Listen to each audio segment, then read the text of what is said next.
금세기에 세계적인 기독교 변증 작가요 문학가인 C.S. 루이스가 쓴 저서 가운데 고통의 문제라는 책이 있습니다. 이 책 제2장을 보면 이런 말로 시작이 됩니다. 하나님이 선하시다면 자신이 만든 피조물에게 완벽한 행복을 주고 싶어 할 것이며 하나님이 전능하시다면 그 소원대로 할 수가 있을 것이다. 그런데 지금 실제로 피조물은 행복하지 않다. 그러므로 하나님은 선하지 않은 존재이거나 능력이 없는 존재이거나 또는 선하지도 능력도 없는 존재일지 모른다. 이것은 고통의 문제를 둘러싼 그리스도인들의 갈등을 고백하고 있는 말입니다. 이런 고통의 문제를 둘러싼 하나님의 정의를 논하는 신학적 담론을 가리켜 신정론이라고 부릅니다. 신의 정의의 문제, 영어로는 테오도시라고 말하는데 테오스, 신이라는 단어와 디케, 정의라는 단어의 합성어입니다.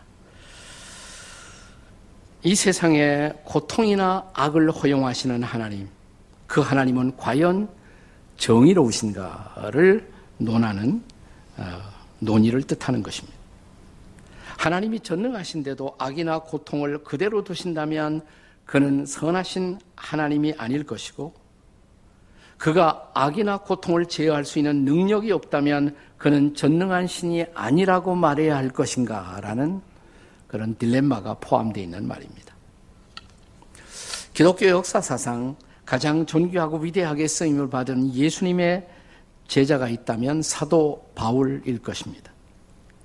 그런데 이 사도 바울에게도 원인을 알 수 없는 육체의 가시, 육체의 고통이 있었습니다. 7절의 말씀을 함께 같이 읽도록 하겠습니다. 7절 다 같이 시작. 여러 계시를 받은 것이 지극히 크므로 너무 자만하지 않게 하시려고 내 육체의 가시 곧 사탄의 사자를 주셨으니 이는 나를 쳐서 너무 자만하지 않게 하려 하심이라. 여기 사용된 가시라는 말은 조그만 우리를 괴롭히는 그 작은 가시라는 말이 아니고요.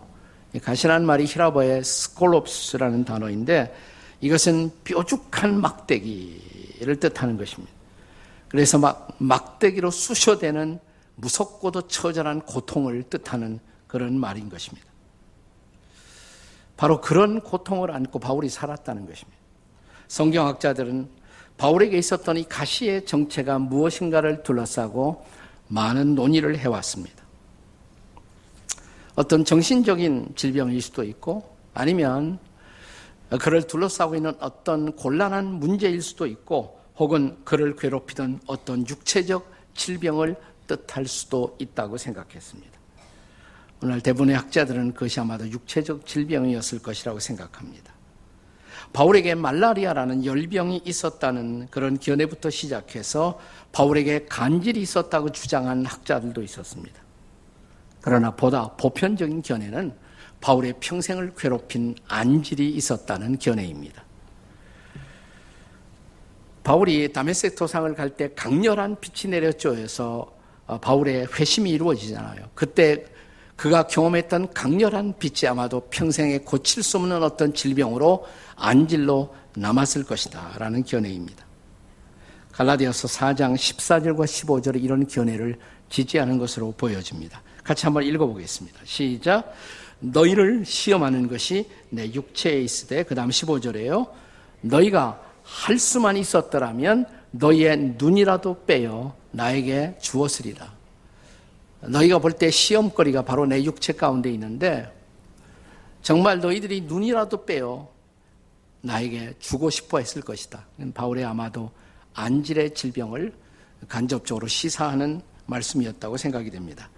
이것은 갈라디아서 6장 11절에도 한 번 더 다른 표현으로 등장하고 있습니다. 갈라디아서 6장 11절 같이 읽습니다. 시작. 내 손으로 너에게 이렇게 큰 글자로 쓴 것을 보라.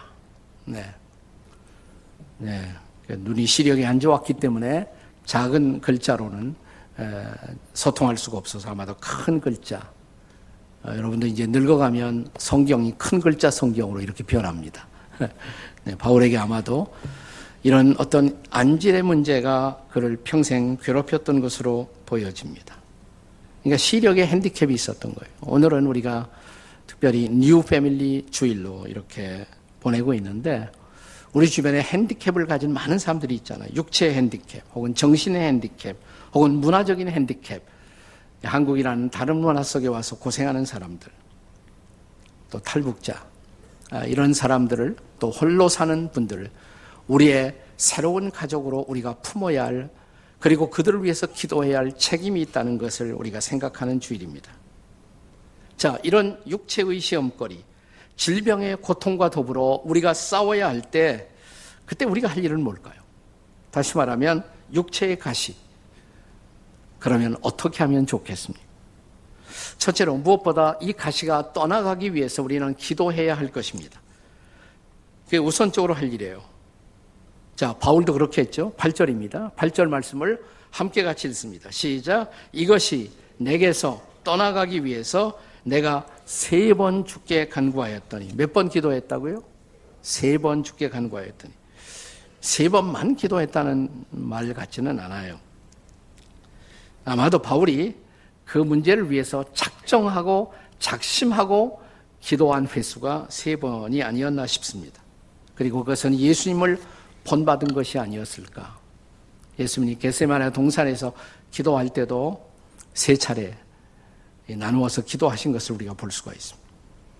또 광야에 들어가서 공생애를 감당하기 위해서 기도할 때도 3차례 시험을 받으면서 3번씩 기도하신 것을 볼 수가 있는데 혹시 그래서 3번 기도하지 않았을까? 그렇다고 해서 우리가 어떤 문제에 대해서 꼭 3번만 기도하자 이런 결론을 내리는 것은 위험합니다. 바울의 평생에 걸친 기도 제목이 있어요. 예를 들어서 자기 이스라엘 민족들이 구원받는 것, 이것은 그치지 않는 내 평생의 고통이다. 바울이 그런 고백을 했잖아요. 그런 제목도 있어요. 그러나 어떤 기도 제목의 경우 특별히 자기 육체의 질병을 둘러싸고 바울이 작심하고 3차례에 걸쳐 기도했던 것으로 보여집니다.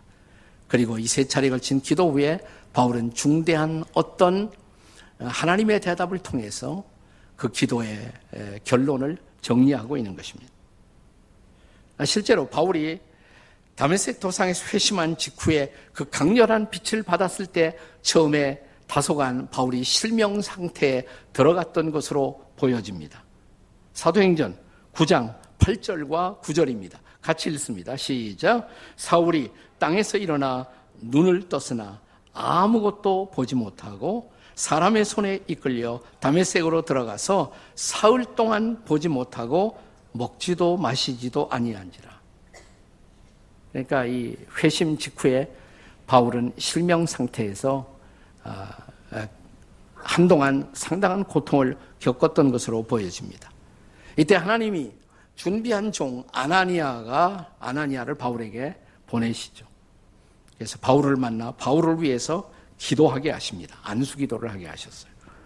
사도행전 9장 17절이야 19절입니다. 한번 계속 읽습니다. 같이 시작. 아나니아가 떠나 그 집에 들어가서 그에게 안수하여 이르되 형제 사울아 주 곧 네가 오는 길에서 나타나셨던 예수께서 나를 보내어 너로 다시 보게 하시고 성령으로 충만하게 하신다 하니 그 다음 즉시 사울의 눈에서 비늘 같은 것이 벗어져 다시 보게 된지라. 일어나 침례를 받고 음식을 먹음에 강건하여 지니라. 네. 그러니까 여기서 일단 바울이 치유를 경험하는 거죠. 그래서 아무것도 보지 못하다가 일단 볼 수 있는 상태로 하나님의 응답을 경험합니다. 어쩌면 바울이 처음으로 경험했던 치유의 기적이었을 것입니다. 그러나 그 다음 바울이 안티옥 교회에서 선교사로 파송을 받으면서 이제는 바울은 선교의 현장에서 만나는 많은 사람들을 위해서 기도하는 자가 됩니다. 그리고 수많은 기도의 기적이 바울을 통해서 드러나게 됩니다. 자, 특별히 사도행전 14장 9절과 10절을 한번 같이 읽습니다. 읽습니다. 시작. 바울이 말하는 것을 듣거늘 바울이 주목하여 구원받을 만한 믿음이 그에게 있는 것을 보고 큰 소리로 네 발로 일어서라 하니 그 사람이 일어나 걷는지라.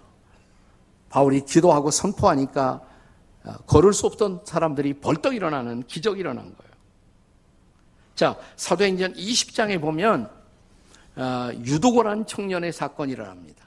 3층으로 된 다락방에서 바울의 설교를 듣다가 졸아서 떨어집니다. 여기도 졸면 떨어질 수 있는 가능성이 아주 많은 곳입니다. 네. 떨어져 죽었어요. 네, 바울이 가서 그를 위해 기도하죠. 살아납니다. 그런 기적도 일어나요. 자, 사도행전, 네, 나는 살리는 능력이 내가 없으니까 제발 죽지 마시기를 바랍니다. 네. 또 사도행전 28장에 보면 멜리데라는 섬에서 뱀의 독을 다스리는 기적을 행하는 바울의 모습을 봅니다. 또 그 섬에서 가장 지체가 높은 관원이었던 보블리오를 만나요. 그 부친이 열병과 이질에 걸렸을 때 그를 위해 안수 기도해서 고치는 기적을 행합니다. 여러 케이스에서 바울은 기적의 방편이었고 기적의 도구로 쓰임을 받습니다. 사랑하는 여러분, 병든 자를 위해서 기도하는 것은 예수님이 이 땅에 계실 때 예수님이 먼저 보이셨던 모범이죠. 그리고 예수님의 제자들이 모두 기적을 행하시면서 이런 병자를 위해서 기도하는 그런 거룩한 공동체의 사명을 수행했던 모습들을 볼 수가 있습니다. 자, 사도 야고보도 야고보서 5장 14절 15절에서 우리에게 이렇게 가르치고 있습니다. 자, 같이 읽겠습니다. 시작. 너희 중에 병든 자가 있느냐? 그는 교회의 장로들을 청할 것이요 그들은 주의 이름으로 기름을 바르며 그를 위하여 기도할지니라. 그 다음 믿음의 기도는 병든 자를 구원하리니 주께서 그를 일으키시리라. 혹시 죄를 범하였을지라도 사하심을 얻으리라. 믿으십니까, 여러분? 네, 믿음의 기도는 병든 자를 구원한다, 일으킨다. 그래서 육체의 질병이 왔을 때 그것을 낫기 위해서 기도하는 것, 육체의 가시가 떠나도록 기도하는 것, 이것은 성경적인 것이에요. 아프십니까? 기도하세요. 또 교회 지도자를 청하여 함께 기도하십시오. 그건 지극히 성경적인 일입니다. 지체하지 말고 치유하시는 하나님의 능력과 은혜를 구하시기 바랍니다. 그러나 이제 두 번째가 중요합니다. 자, 그 가시가 떠나도록, 고통이 떠나도록 기도했는데 그 가시가 떠나지 않아요. 어떻게 할 것인가? 여기 두 번째 바울이 보여주었던 중요한 모범입니다. 그것은 떠나지 않는 가시를 허용하신 이유를 발견해야 한다는 것이에요. 떠나지 않는 가시를 허용하신 하나님의 이유를 발견하십시오. 우리 믿음의 사람들이 믿음으로 기도할 때 그것이 치유를 가져온다. 우리는 보편적으로 이 치유를 믿습니다. 나 그럼에도 불구하고 우리의 기도에도 불구하고 우리가 원하는 치유가 일어나지 않았을 때는 어떻게 해야겠습니까? 이것이 우리의 물음이에요. 자, 바울이 3번에 걸친 작정 기도를 했음에도 불구하고 그가 원했던 대로 자기 육체의 괴롭히는 가시가 떠나지 않자 바울은 어떻게 했을까요? 아마 기도하면서 자연스럽게 바울의 기도는 이렇게 바뀌지 않았을까? 하나님, 제가 이렇게 기도하는데 이 가시가 떠나지 않는군요. 이 고통이 떠나지 않는군요. 이 가시를 허용하신 어떤 이유라도 있습니까? 당연히 이런 질문을 했겠죠. 그리고 마침내 그 이유를 발견하게 되었다는 사실이에요. 그것이 바로 7절의 고백입니다. 우리 7절을 같이 읽겠습니다. 다 함께 시작. 여러 계시를 받은 것이 지극히 크므로 너무 자만하지 않게 하시려고 내 육체의 가시 곧 사탄의 사자를 주셨으니 이는 나를 쳐서 너무 자만하지 않게 하려 함이라. 자, 우선 여기서 바울은 그 육체의 가시, 그 가시를 가리켜서 사탄의 사자라고 말해요. 사탄의 사자. 그걸 주목하세요. 그러니까 우리를 찌르는 것, 괴롭히는 것, 그건 하나님이 하시는 일은 아니에요. 그건 마귀 하는 것입니다.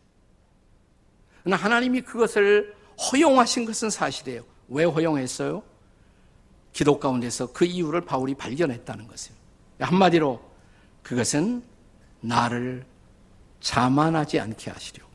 옛날 번역에는 자고하지 않게 하시려고, 자만하지 않게 하시려고, 혹은 교만하지 않게 하시려고. 그것이 바울의 발견이에요. 바울의 대답입니다.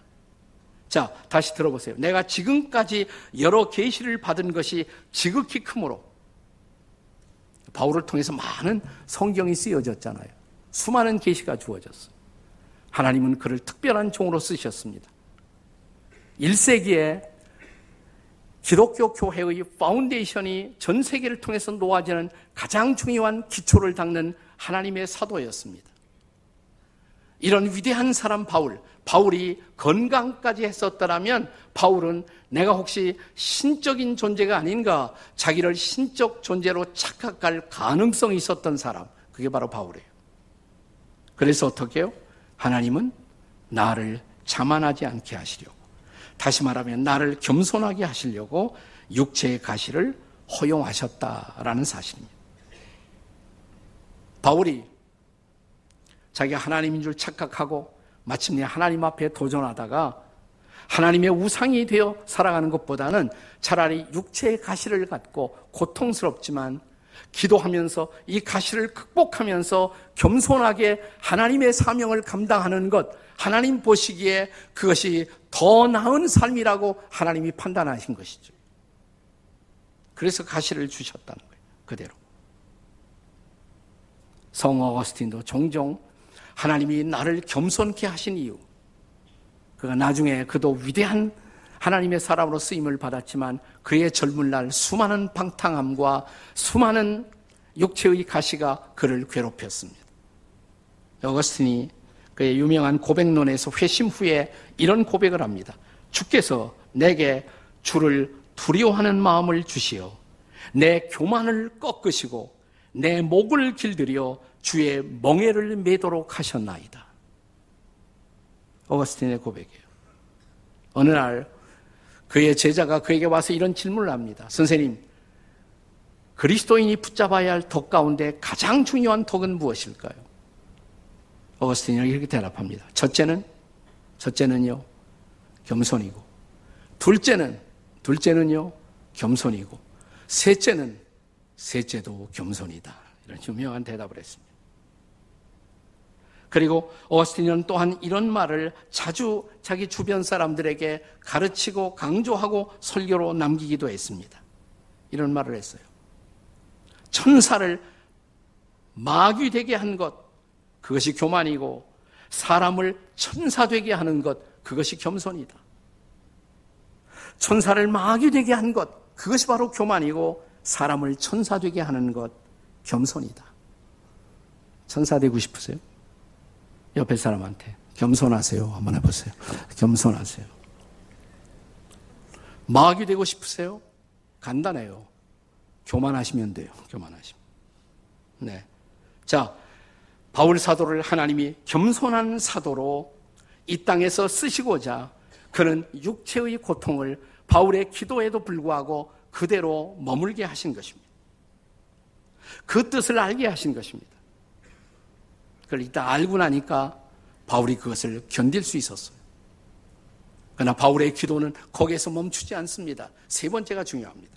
셋째는 이 가시를 압도하는 은혜의 능력이 임하도록 기도하셔야 합니다.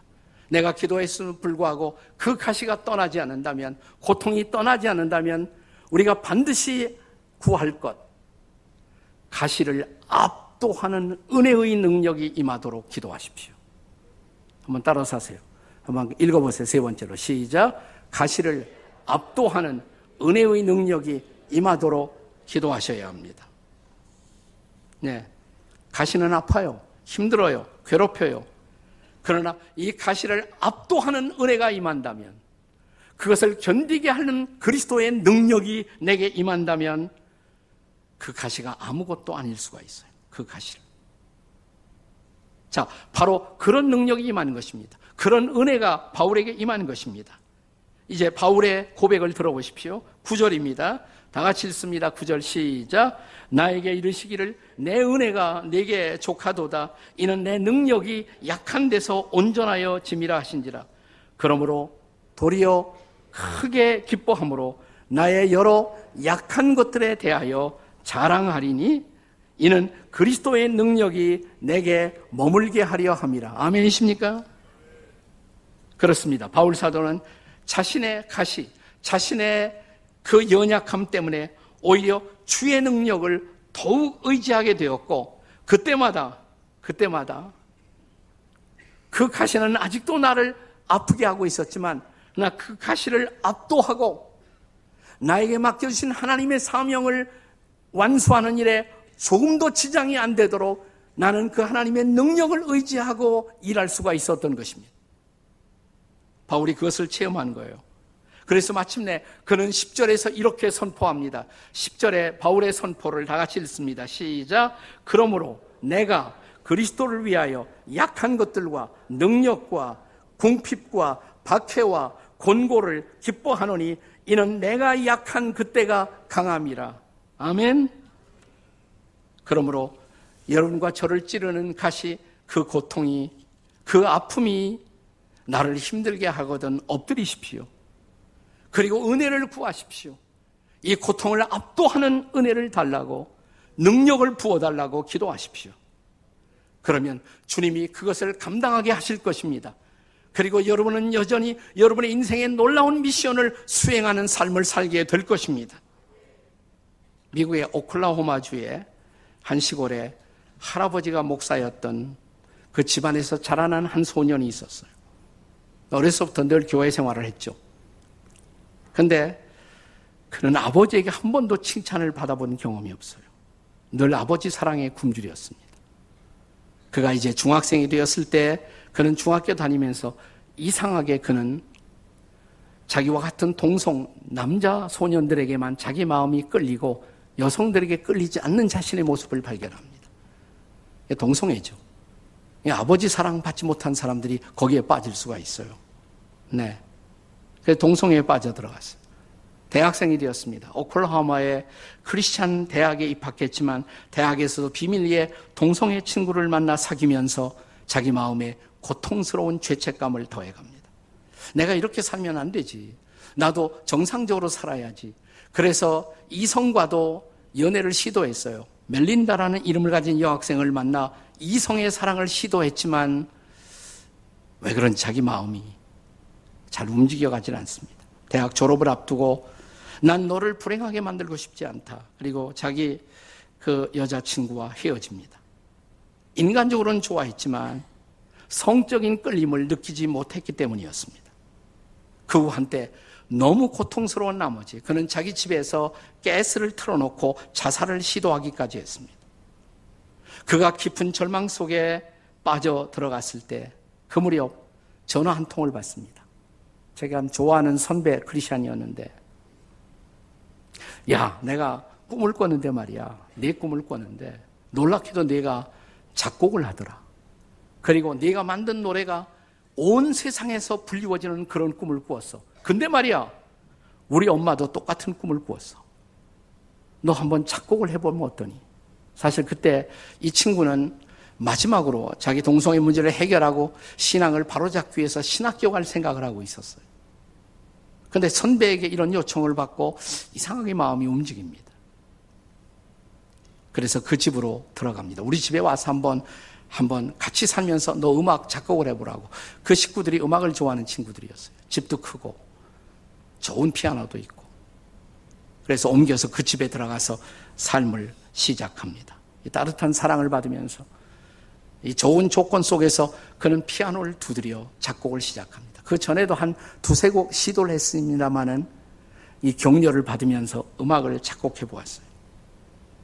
그리고 이 따뜻한 신앙 가정의 격려를 받으면서 날마다 콰이어 타임을 하고 성경을 읽고, 그 무렵 그가 읽던 시편 사무엘서를 통해서 다윗의 생애를 읽어가면서 나도 다윗처럼 하나님의 마음에 합한 사람으로 평생을 살고 싶다는 소원이 생겼습니다. 근데 하루는 그 가족이 다 콘서트를 가자고. 그 콘서트의 이름이 사도행전 2장 콘서트였어요. Book of Acts Chapter 2 콘서트였어요. 거기 콘서트에 갔다가 거기 찬양을 인도하는 찬양 인도자가 한참 찬양을 하다 말고 이런 말을 하더래요. 하나님이 고치지 못할 죄란 없습니다. 하나님이 용서하지 못할 죄는 없습니다. 다만 그 죄를 숨기는 것이 문제일 따름입니다. 여러분 가운데 죄를 드러내지 못하고 숨기면서 살아온 사람이 없습니까? 그가 당신의 죄를 용서하십니다. 오늘 밤 용서하기를 원하십니다. 그는 당신의 그 죄를 바로 십자가에서 담당하시고 돌아가신 것입니다. 그 앞에서 말씀을 듣던 이 친구가 아니 하나님은 예수님은 내 동성애의 죄까지 담당하고 돌아가셨구나.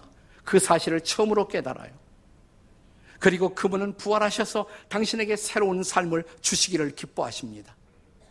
찬양하다 말고 그는 벌떡 일어나서 자기의 삶을 주님 나를 아신다면 당신이 나를 새롭게 할 수가 있습니다. 자기의 인생을 주님 앞에 드립니다. 그때 갑자기 그에게 놀라운 은혜가 부어져요. 마음 깊은 곳에서 동성애를 향해서 움직이던 어떤 그 마음의 욕구와 끌림이 한순간에 그 체인이 그 쇠사슬이 끊어지는 것을 느낍니다. 자유가 왔어요. 마음속에 놀라운 자유가 왔어요. 그 후에 그가 만든 찬양이 있습니다. 여러분이 방금 전에 그 찬양을 불렀어요. 약할 때 강함 대신에 나의 보배가 되신 주, 주 안에 있는 보물을 나는 포기할 수 없네. 주 나의 모든 것, You are all in all.